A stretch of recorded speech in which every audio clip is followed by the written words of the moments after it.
আমাদেরকে এতদিন ধরে রাজনীতিবিদরা বলি কিংবা সরকারের সাথে সম্পৃক্ত যারাই আছে, যেটা দেখিয়েছে সেটা পুরোটা সত্য নয়, সেটাই দেখিয়েছে যেটা তারা দেখাতে চেয়েছে।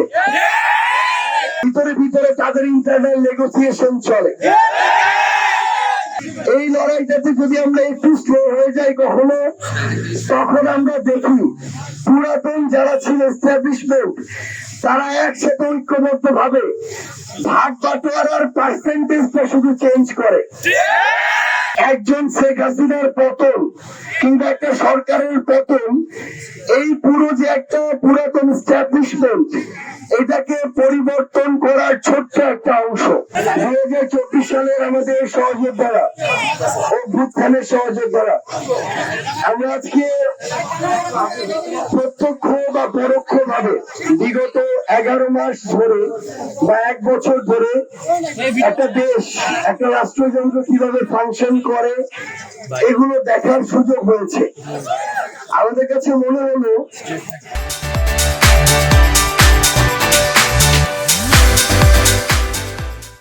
আমাদেরকে এতদিন ধরে রাজনীতিবিদরা বলি কিংবা সরকারের সাথে সম্পৃক্ত যারাই আছে, যেটা দেখিয়েছে সেটা পুরোটা সত্য নয়, সেটাই দেখিয়েছে যেটা তারা দেখাতে চেয়েছে, কিন্তু অ্যাকচুয়াল যেটা জিনিস সেটা তারা দেখায়নি।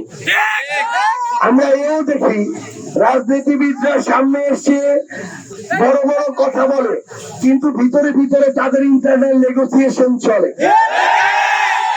আমরা এটাও দেখেছি যে রাজনীতিবিদদের ভিতরে বাইরে এসে একে নিয়ে অনেক বড় কথা, এর বিরুদ্ধে অনেক বড় কথা বলে, কিন্তু ভিতরে ভিতরে একসাথে ব্যবসা প্রতিষ্ঠান চালায়। তো আমাদের এই অল্প কিছুদিনের অভিজ্ঞতা থেকে যেটা মনে হয়েছে, একটা অভ্যুত্থান, একজন শেখ হাসিনার পতন কিংবা একটা সরকারের পতন, এই পুরো যে একটা পুরাতন এস্টাবলিশমেন্ট, এটাকে পরিবর্তন করার ছোট্ট একটা অংশ। এখন আমাদের কাজ হচ্ছে এই পরিবর্তনের ধারাবাহিকতাটাকে এফোর্ট দিয়ে এটা কমপ্লিট করা। আমাদের এই যে লড়াইটা,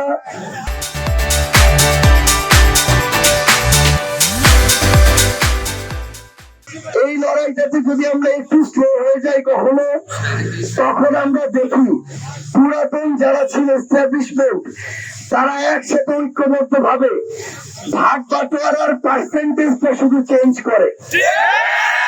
আগে ছিল ধরেন 70-30, এখন হয়ে গেছে 30-70।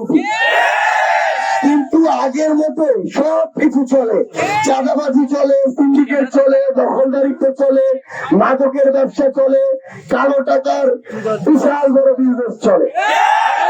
তো আমাদের দিন শেষে যেটা মনে হয়েছে, আমরা যে লড়াইটা শুরু করেছি ওই 36 দিনের একটা লড়াই, এটা শেষ করার পূর্ব পর্যন্ত আমাদের শহীদ যারা রয়েছেন, আহত যোদ্ধা যারা রয়েছেন, তাদের সাথে কমিটমেন্টের আমানতটা আমাদের রক্ষা করতে হবে। এই জন্য এই লড়াইটাকে রাজনৈতিক দলের মধ্য দিয়ে আমাদের শুরু করতে হয়েছে, কারণ অন্তত বাংলাদেশের পার্সপেক্টিভে এটাই তিক্ত সত্য যে আপনি একটা স্বেচ্ছাসেবামূলক কিংবা একটা ভলান্টিয়ারিং কোন প্ল্যাটফর্ম দিয়ে রাজনৈতিক দলকে আগামীতে মোকাবেলা করতে পারবেন না। আপনাদেরকে সেই সুযোগ দিবে না, কখনোই না, নেভার। আমাদের মনে হয়েছে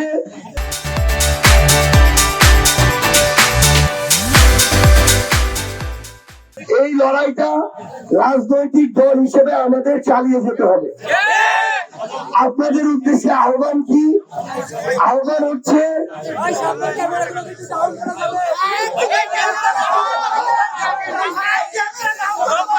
আপনাদের কাছে আমাদের আহ্বান, আমার আহ্বান আপনাদের সহযোগিতা হিসেবে, আমরা যেন আমাদের জুলাইয়ের যে সাহস, আমাদের জুলাইয়ের যে দেয়ালের পিঠ থেকে যাওয়ার পরে মাথা উঁচু করে দাঁড়ানো, এটা যেন ভুলে না যাই। আপনাদের কাছে আহ্বান, আবারও যদি কাউকে দেখেন যে লক্ষ্য থেকে বিচ্যুত হয়ে ভুল পথে হাঁটছে, চাঁদাবাজি, দখলদারিত্ব, মামলা বাণিজ্য, লুটপাট, খুন খারাপি, মাদকের বিজনেস, কালো টাকা থেকে শুরু করে অপকর্মের সাথে জড়িয়ে পড়ছে, সেটা যে কেউ হোক না কেন, যত বড় দলই হোক কিংবা আমাদের মতো কোনো যদি সহযোগিতা হয়, আপনারা তাদের বিপক্ষে যৌক্তিক ভাবে আপনাদেরকে দাঁড়াতে হবে। এটা অভ্যুত্থানের স্বার্থে দাঁড়াতে হবে, এটা আপনারা যে লড়াই করেছিলেন সে লড়াইয়ের স্বার্থে দাঁড়াতে হবে।